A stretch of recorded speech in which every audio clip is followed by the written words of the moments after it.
ஜெய் ஸ்ரீராம். இன்றைய தலைப்பு ராவணன் வீழ்ச்சி ஆணவத்தின் தோல்வியா அல்லது தர்மத்தின் வெற்றியா என்பதை பற்றியாகும். இந்த தலைப்பிற்கு போவதற்கு முன்னால் நாம் ராவணனது ராஜ்யத்தை பற்றி காண்போம். அவனது ராஜ்யம் ராம ராஜ்யத்தை காட்டிலும் சிறந்ததாக கூறப்படுகிறது. இலங்கை கோட்டை சுவரை தாண்டுவதற்கு வெளிச்சம், காற்று, ஏன் காலன் கூட அஞ்சுவான். பாவம் நகர மக்கள், அவர்களுக்கு கொண்டாட்டம் என்பதே என்னவென்று தெரியாது.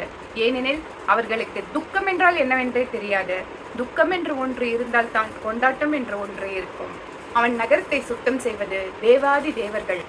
அவர்களுக்கு எந்நாளும் அழுகை புலம்பல் என்றால் என்னவென்றே தெரியாது. எந்த நாள் வரை, எந்த நாள் சூர்பனகை மூக்கறுபட்டு வந்து அழுது புலம்பினாலோ அன்று வரை அவர்களுக்கு அழுகை புலம்பல் என்றால் என்னவென்றே தெரியாது. ஒரு நாள் புஷ்பக விமானத்தில் போகிறான் ராவணன். வழியிலே கைலாய மலை குறுக்கிடுகிறது. உடனே அவன் தள்ளி போகவில்லை. கீழே இறங்கி கைலாய மலையை பெயர்த்தெடுக்கிறான். கைலாய மலையை பெயர்த்தெடுத்தவுடன் சிவனார் அவனது கால் பெரு விரலை வைத்து அழுத்துகிறார். சிவபெருமானுக்கு சாமவேதம் பிடிக்கும் என்பதால் ராவணன் அவன் தலையையே கொய்து நரம்பை பூட்டி வீணையாக்கி சாமவேதம் இசைத்தான். அந்த இசையிலே மயங்கிய சிவபெருமான் மெய்மறந்து தன்னுடைய கால் கட்டை விரலை தூக்கினார். இதுதான் சமயம் என்று ராவணன் தன் தோளின் மீது இருந்த கைலாய மலையை இறக்கி வைத்தான். அவன் மகா இசை ஞானி. அதனால்தான் அவனுடைய கொடியிலே வீணையே வைத்தான். வீணைக்கு என்ன பெருமை? மாசில் வீணையும் மாலை மதியமும் என்றே குறிப்பிடப்படுகின்றது வீணை. அவன் சிறந்த வீராதி வீரன், பக்தியிலே சிறந்தவன், கலையிலே வல்லவன், அனைத்து வேதங்களும் கற்றவன். அவன் பிராமணன். தந்தை புலஸ்திய மகரிஷியின் மகனான விஸ்ராவஸ் தான். தாய் அரக்கி குலத்தை சேர்ந்தவள் கேகசி. இப்ப ராவணன் அனைத்து சாத்திரங்களையும் அறிந்தவன். அவன் ஆயுர்வேதம், ஜோதிடம் அனைத்தையும் தேர்ந்து கற்றவன். அவன் ஈஸ்வர பட்டம் பெற்றவன். ராவணேஸ்வரன் என்றே புகழ்கின்றனர் மக்கள். அவன் செய்த தவறுகளை நாம் ஒன்றொன்றாக காண்போமா? அவன் தங்கை சூர்பனகை, அவளை அவன் நம்பினான். அவள் மூக்கறுபட்டு வந்த பொழுது தன் மீது உள்ள தவறை மறைக்க அவள் சீதையை கவர்வதற்காக சென்றேன் என்றாள். அவள் சீதையை வர்ணித்த போதே சீதை ராவணனை மனதிற்குள் புகுந்தாள். கேட்ட நங்கையை மறந்தில நானான் என்று கூறுகிறார் கம்பர். இதுவே அவன் செய்த முதல் தவறு. ராவணன் பல்வேறு வரங்களை பெற்றவன். சாகாவரம் பெற்றதாக இருமாந்து இருந்தான். அவன் தேவர்களாலே, மூவர்களாலே, அரக்கர்களாலே, கிண்ணர்களாலே, கிம்புருடர்களாலே இறக்கக்கூடாது என்ற வரத்தை பெற்றான். ஆனால் அவன் அப்பொழுது மனிதர்களால் இறக்கக்கூடாது என்பதை பெற மறந்துவிட்டான். அதைத்தான் ஔவையார் என்ன சொல்கிறார்? கருங்காலி கட்டைக்கு நாணாத கோடடி தண்டு, இருங்கதலி தண்டுக்கு நானுமே என்கிறார் ஔவையார். அதாவது வைரம் பாய்ந்த கருங்காலி கட்டையால் கூட சாய்க்க முடியாத கோடலியை ஒரு சிறிய வாழைத்தண்டு சாய்த்துவிடும் என்கிறார். அதுபோலத்தான் ராவணனும் இந்த இடத்திலே சறுக்கினான். சூர்பனகையின் கணவனை ராவணன் திக்விஜயத்தின் போது கொன்றுவிட்டான். அதை மனதிலே வைத்திருந்து சூர்பனகை சரியான நேரம் பார்த்து பழி வாங்கியதாக விபீஷ்ணனே கூறுவதாக கம்பர் கூறுகிறார். அவர் இல்லாத மைத்தினனை கொன்றாய் என்று அது குறித்து கொடுமை சூழ்ந்து பல்லாலே இதழெடுக்கும் கொடும்பாவி நெடும்பார பழி தீர்த்தாளே என்று கூறுகிறார்.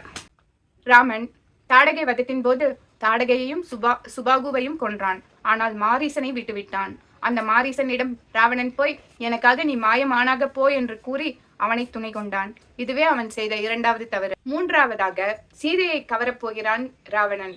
அப்பொழுது ராவணன் என்ன சொல்கிறான் தெரியுமா? நேருவை பறிக்க வேண்டின், விண்ணினை இடிக்க வேண்டின், நீரினை கலக்க வேண்டின், நெருப்பினை அவிக்க வேண்டின், பாரினை எடுக்க வேண்டும், பலவினை சில சொல் ஏழாய், யார் எனக் கருதி சொன்னாய், ராவணர்க்கு அரிது என் என்றான். ராவணன் அவ்வளவு மகிமை வாய்ந்தவன். அவன் எதை கேட்டாலும் செய்து விடுவான் என்று அவன் புகழ் பாடினான். அவ்வளவு பராக்கிரமம் மிக்கவன் ராவணன் என்று தன்னைத்தானே அவன் புகழ்ந்து கொள்கிறான். ஆனால் அவன் சீதையின் கால்களிலே விழுந்து கெஞ்சுகிறான், என்னை ஏற்றுக்கொள், என்னை ஏற்றுக்கொள் என்று. அதுதான் அவனுக்கு கிடைத்த மிகப்பெரிய சறுக்கல். கும்பகர்ணன், இவ்வளவு பெருமை வாய்ந்த நீ அவளிடம் போய் கெஞ்சுகிறாயே, மானம் உள்ளவனா நீ என்று இகழ்ந்து கூறுகிறான். பிறன்மனை நோக்காத பேராண்மை சான்றோர்க்கு அரணன்றோ ஆன்ற ஒழுக்கு என்று கூறுகிறார் திருவள்ளுவர். இலங்கேஸ்வரன் எவ்வளவோ பராக்கிரமம் வாய்ந்தவன். அவனது அறிவு இப்படி எதனால் கெட்டுவிட்டது? பிறன்மனை நோக்கியதால், காமத்தால் கெட்டுவிட்டது. விபீஷ்ணனும் எந்தை நீ யாயும் நீ என்று கூறி பிரகல்லாதன் கதையை கூறுகிறான்.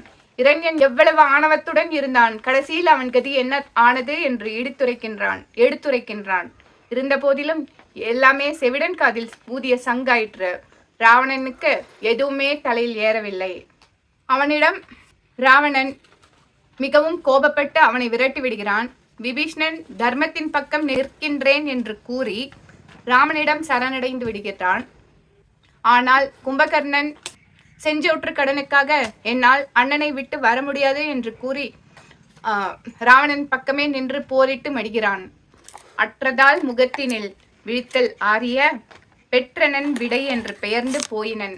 அதாவது இதுவே நான் உன் முகத்தில் விழிப்பது கடைசி முறை என்று கூறி இனிமேல் நீயும் நானும் ஒன்றாக பிறப்போமோ பிறக்க மாட்டோமா என்று மிகவும் மனம் நொந்து போய் கும்பகர்ணன் விடை பெற்று போகிறான் போர்க்களத்துக்கு. அதுவரையில் ராவணன் மனம் மாறவே இல்லை. இறுதியாக இந்திரஜித் இறந்து கிடக்கின்றான். மண்டோதரி வந்து புலம்புகிறாள். மகன் இறந்ததற்காக அவள் அழவில்லை. ஐயோ, நாளை உன்னுடைய தகப்பனாகிய ராவணன் இவ்வாறு இறந்துப்படுவானே என்று அழுகின்றாள். அப்பொழுதுதான் ராவணனுக்கு உரைத்தது. அப்பொழுதே சீதாதேவி அவன் மனதை விட்டு அகன்றாள். அவன் கோபப்பட்டு சீதையை கொல்ல பாய்கிறான். ஆனால் பெரியவர்கள் அவனை ஆற்றுப்படுத்துகின்றனர். மறுநாள் போரிலே போய் ராமனை சந்திக்கிறான்.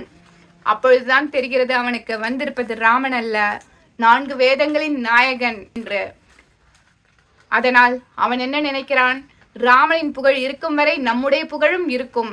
நமக்காக அனைவரும் இறந்து விட்டனர். எனவே நாம் போராடுவோம் என்று போராடி தோற்று போனான். நமக்கு புரிவது என்னவென்றால், அவன் மிகுந்த ஆணவக்காரனாக இருந்தான். ஆனால் அவன் மனம் மாறி அடக்கமாக இருந்தது அந்த கடைசி நொடிதான். எனவே ராவணனின் வீழ்ச்சி அறுதியிட்டு கூறுகிறேன், இது அவனுடைய ஆணவத்தினால்தான். எனக்கு கொடுத்த வாய்ப்புக்கு நன்றி நல்கின்றேன். வணக்கம்.